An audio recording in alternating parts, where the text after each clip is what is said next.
Hi, I'm Susanna Bowling, and this is live from the Hotel Edison. Times Square Chronicles presents.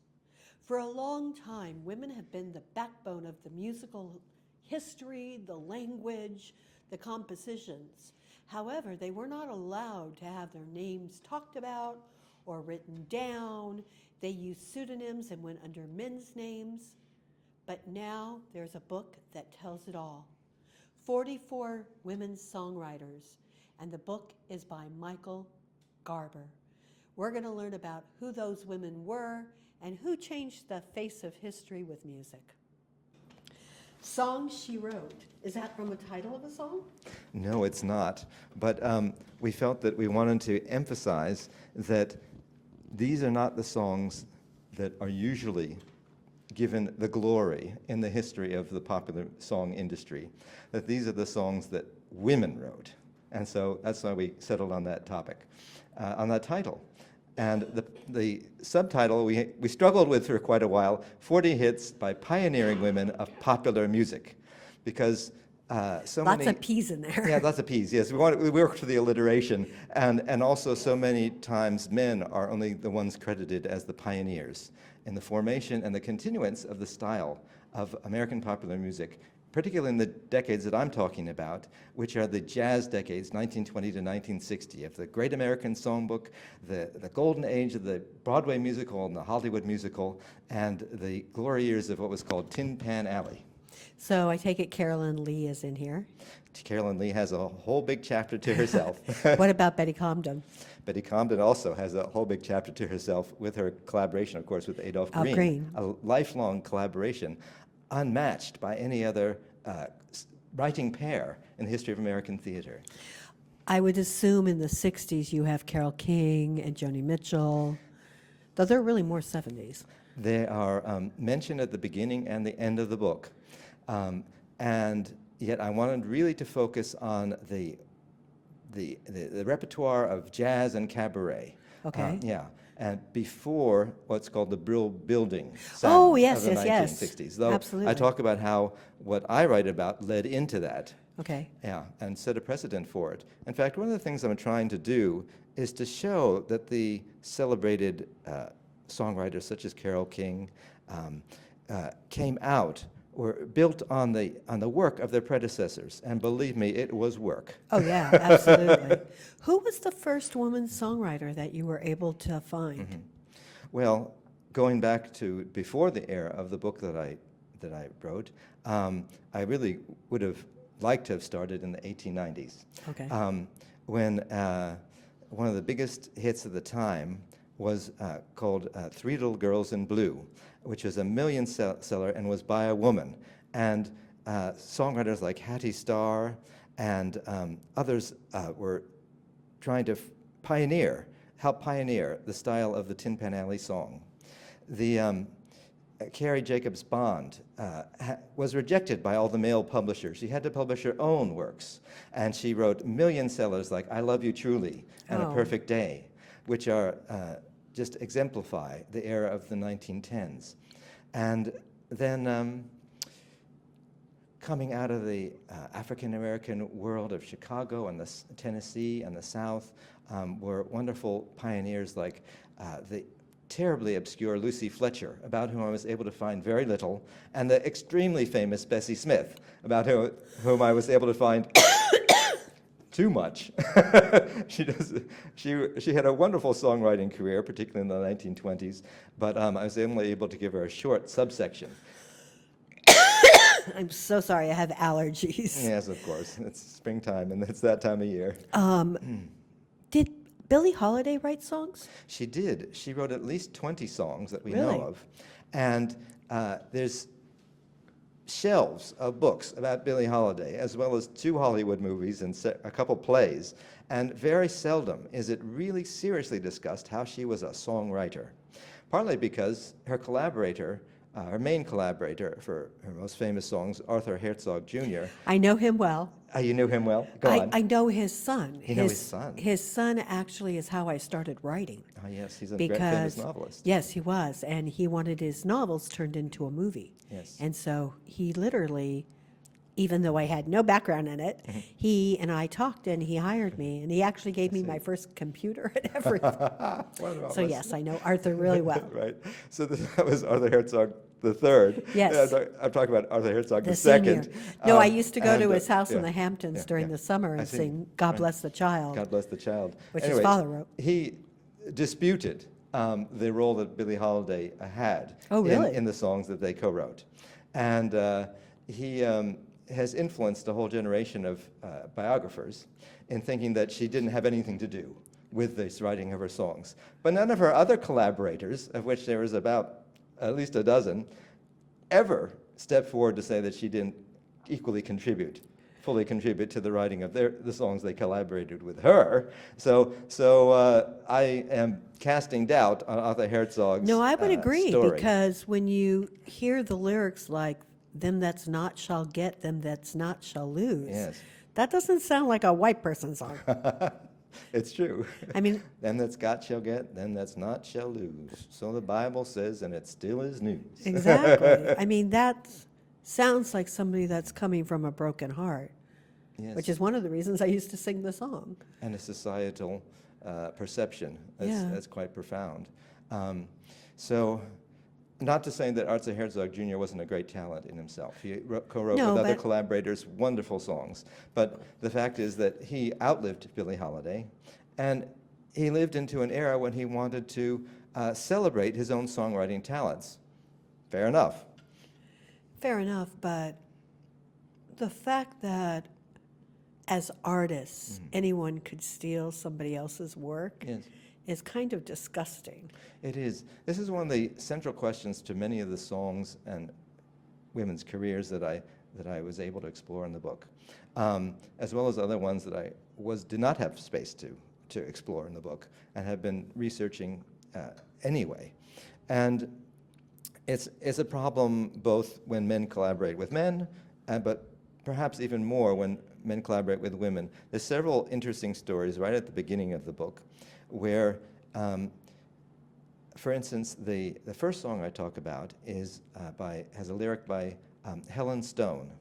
Sorry, it's the second song I talk about. It's called Mexicali Rose. And the composer, Jack Jenny, became a famous politician, and he was able to go be interviewed about the song several times during his lifetime. And he completely reversed himself on the amount of credit that he gave to Helen Stone for the lyrics. Early on, he gave her credit, and full credit, and later in his life, he said, oh, she had nothing to do with writing the lyrics. And that's not just in the 1920s No, it's everywhere. It's when even they now. were writing. This is also in the 1970s. The writers of It's in 2025, I hate it's to in tell you that. 2025 too. Yeah, maybe you can tell me stories too. I know people that it's Yeah. happened to. Yeah, right. But anyway, another story I did run into that I didn't get a chance to write about in my book was from the 1970s, "Killing Me Softly" with his song, which Roberta Flack, right? Roberta Flack made into such a big hit. And the two male writers of the song, at first in their interviews, gave great credit to the singer, who called them up with enthusiasm, having heard Rod McEwen, and read them over the phone all of her handwritten notes about her experience of listening to his music. So the song is about Rod McEwen? Yes. I never knew that. And they gave her full credit for about a decade, and then they began to deny her any credit. So even within my lifetime, So did you pull out the places where they said it and said, excuse me? she'd lost her notes by then. She had no direct proof. So there you go. Who- Anyway, but my point is just that this kind of willingness to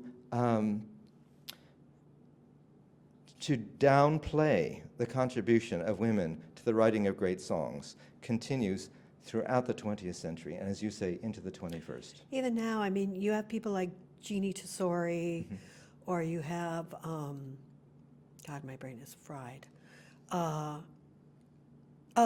Lynn Ahrens. And you have people that are out there that are really writing some great stuff. Yes. And though we're in a day and an age that Broadway is like, oh, we're going to celebrate the women, even though they do, they don't. It's true. And I have to admit that I'm not alone in trying to celebrate the women songwriters of the jazz decades. People have been doing it since the 1970s. And every time it makes the news, and every time it gets forgotten again. Ooh, do you talk about Mickey Grant? I don't. She was a little bit beyond my research period. Okay. And, but of course, I greatly admire her accomplishments and her work, and as unparalleled in the history of Broadway. Absolutely. Yeah. So. Who was your biggest find? Like, who didn't you know that you were Right. like, ooh, I'm glad I Wow. found that? That is such an interesting question. As a lifelong, since when I was age 13, I fell in love with the songs of the jazz decades, the Great American Songbook, the golden age of the American musical, and most of these people I had heard of. I'd seen their names on record labels, but just oftentimes it's the last name, and you don't know who wrote it, or people like Tot Seymour or V. Longhurst, a hit songwriting team of the 1930s. I didn't know from those names whether they were male or female. They're not Well, that's particularly what I gender meant. specific. But in that time, that's what women did. Yes. They used an initial, they used an anagram. Yes. They went under male names so that men would think that they wrote them, It's true. so that they could get published. That's true. It was particularly true in the earlier decades. The great lyricist Dolly Morse, whose lyric I talk about, Siboney. Siboney, that's the tune that they croon at you down Havana way, is one of her most famous songs. And from the 1905 onwards, she wrote famous songs for 30 years. And when she first approached a Tin Pan Alley publisher with her lyrics, they accepted her lyrics, but they said, songs with which a woman's name is on the sheet music cover won't sell. So we're going to, instead of calling you Theodora Alfreda Sternberg, we're going to call you Alfred Scott. Short, sweet. Hey, how many people did they do that to Hollywood in? I don't know. No, prime example, Rock Hudson, Alfred Leach. That's true. And many of these women, particularly Jewish women, did anglicize their names from something that sounded too Jewish. Right. And often given on the advice of other people. Which is often kind of strange Jewish when you men. think that the music industry was dominated by Jewish people. Yes, exactly. You know, and yet very few had the whatever it would take the chutzpah to retain a Jewish-sounding name. Right. I was just reading about Artie Shaw, you know, and I didn't realize his last name was Arshowski. Oh, yeah. No, because the So on and so artists that forth. came after the Nazi era or during the Nazi era, if they were German, they changed their names. Yes. If they were Jewish, they changed their names, both for the same reason. Yes, that's true. And it's kind of sad. Even a name like Fisher, Fred Fisher was one of the founding talents of the Tin Pan Alley industry and a great songwriter and publisher. And when World War I came, because of the anti-German prejudice, he took the C out of his name. So That's what I mean. Yeah, and then his children, Doris Fisher, who I write about in my book, Dan Fisher and Marvin Fisher, all of them successful in the music industry, continued with that anglicization. Well, because of the that's name what people Fisher. did. Yeah. They, That's what they did. conformed to what they thought They did indeed. instead of fighting back. That's right. I have to admit, I'm a little fighter, so I bet. I don't believe that we have to follow the rules of what people set for us. And until people can tell me who made the rules, nope. Well, all of these women had to fight the rules. The most famous of the women that I write about who are not celebrities as performers, or in Dorothy Parker's case as a poet, was Dorothy Fields. Oh, I love Dorothy Fields. And every book about the great American songs of that period talks about Dorothy Fields. So, and of course I do too. But it's a shame that she's the only one that they usually talk about. And yet, my point is that she was the daughter of one of the most famous American comedians, Lou Fields, who was a child immigrant, Jewish Russian immigrant, and maybe not Russian, but Jewish Eastern European immigrant. And Wait, did he play downtown in like where La Mama and everything is? he Because that did. used to be the Jewish theater district. He did. He and his partner, as the team of Fields and Weber, toured all around the States and then started off with these incredibly glamorous Broadway shows in the late 1890s that attracted all the richest people. Like the whole theater industry, they moved from downtown to uptown during the course of their career. And so Lou Fields and his wife Rose wanted respectability. They worked hard for it, and they had 4 children, and they really pushed their children to attain respectability and therefore to stay out of show business. They succeeded with the first 2.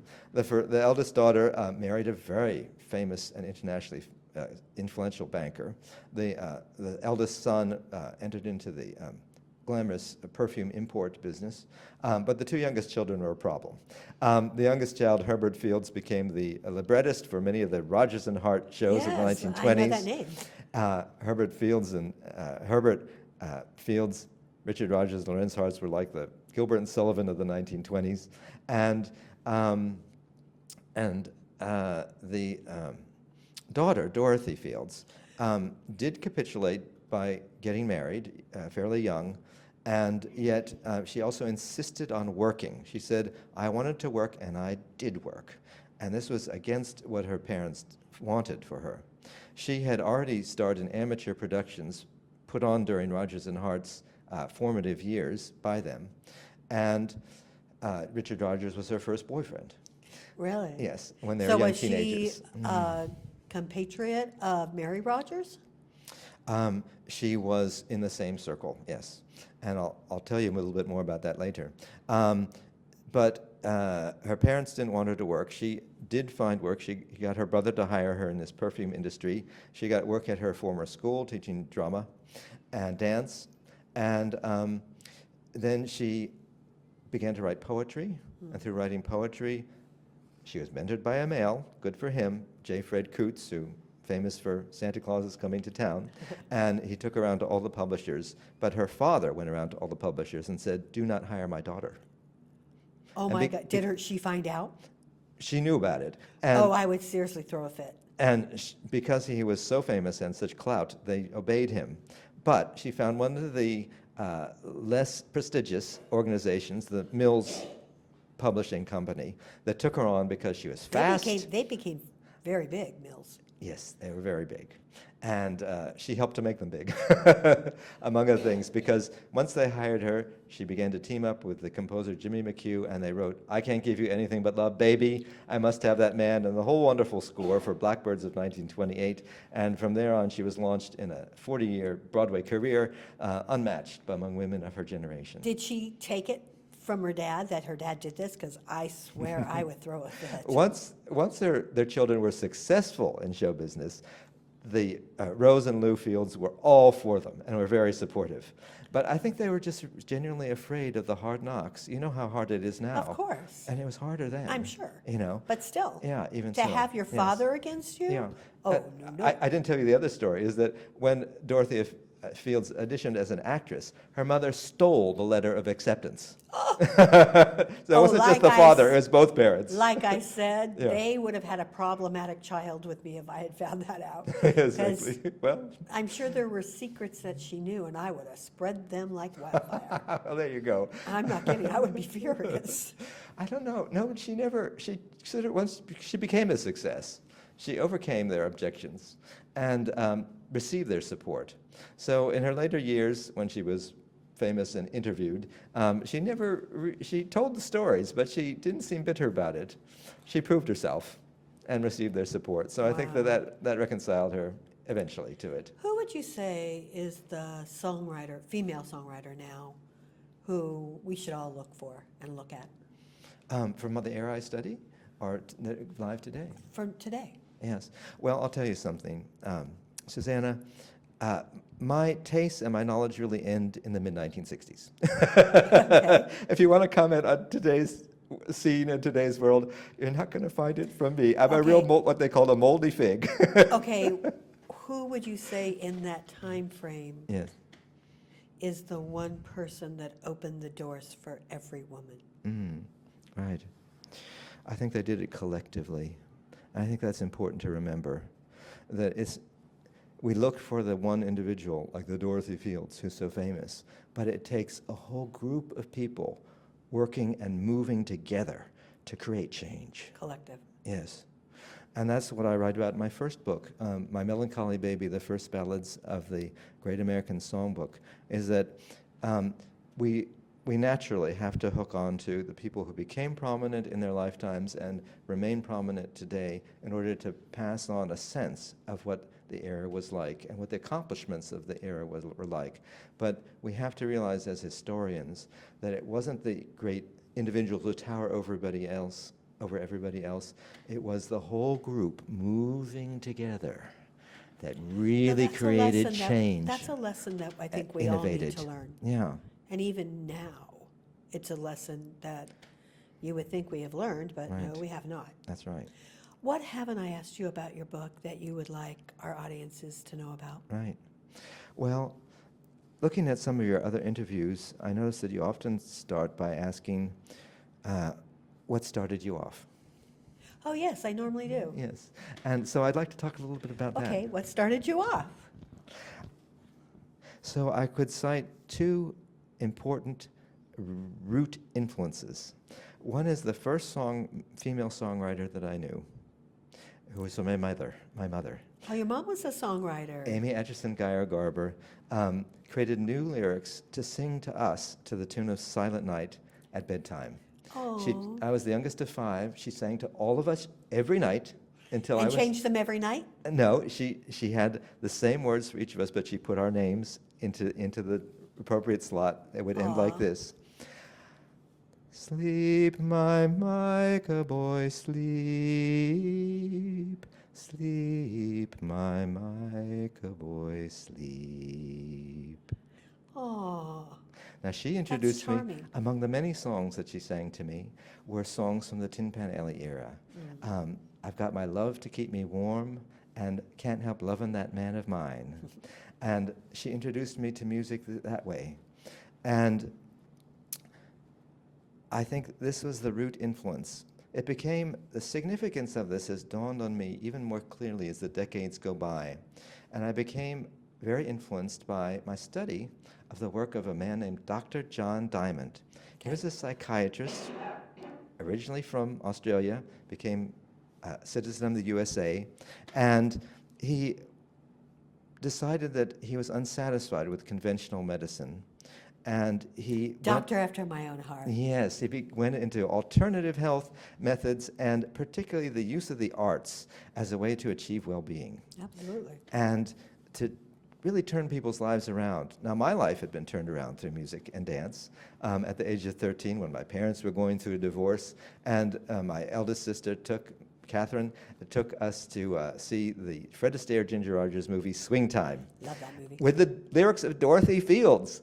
And through her lyrics like, nothing's impossible I have found, for when my chin is on the ground, I pick myself up and dust myself off, start all over again. Positivity. Positivity. I was able to pick myself up, dust myself off, and start all over again. No, I would in my say life. that music saved my life. Yes, me because too. my house was tumultuous, to say the least. Yes. And my mother loved musical theater. So Nice. first she had reel-to-reels, and I would lock myself in the closet with the reel-to-reel machine and listen to things. Then one of my dad's friends was Liberace, so I used to go to Palm Springs, and I would be thrown into the closet again, but with a record player and being able to, cassettes, maybe it was cassettes. It was both, actually. Yes. But music definitely saved my life, Right. and it soothed the savage beast. Right. And Dr. Diamond helped me to realize that the music was going to be even more uplifting if I thought of it giving it to others as a gift, to lift them up, and to help them want to make music. Absolutely. So these two influences really were great ones. And Dr. Diamond also looked at he was a great proponent of women conductors. he found that their music really helped people achieve a sense of well-being even greater than almost all male conductors. And then he began to look at women composers and found that 95% of them had a special quality that only 5% of the male composers did. Wow. So there's this real sense that he found that they could help lift us up in a very special way. Particularly, Oh, probably because of vibrations. well, it was particularly an underlying sense that he was able to examine that was a sense of connection with our ancestral energies through the maternal line. Yeah, that makes sense. And after all, we all come from one mother, mitochondrial Eve. We all have one mother, a very powerful spiritual connection we all have with each other. And that seems to be conveyed in most women's music. Compositionally, not performance-wise, it's a little different. And I feel that a lot of this is also in the work of women lyricists of this era who really were, in a sense, writing music rather than writing poetry. And so when I began to realize, through writing my first book, how women had been neglected in their innovative contribution to the creation of the Great American Songbook, I began to say, this is something that needs to be celebrated. And I was able to find that at every twist and turn of the popular music industry, women were there contributing, helping to innovate or crystallize each style and trend. And so that's how the book began. Thank you for writing this book and for celebrating women, composers, authors. It's something that's needed, especially at this time. I'd like to thank my guest today, Michael Garber, who wrote songs she wrote from 44 different women composers. Go pick this book up. It's sure to enlighten your life. I would like to thank my guest, Michael Garber. I would like to thank Magda Katz for always making us look and sound good.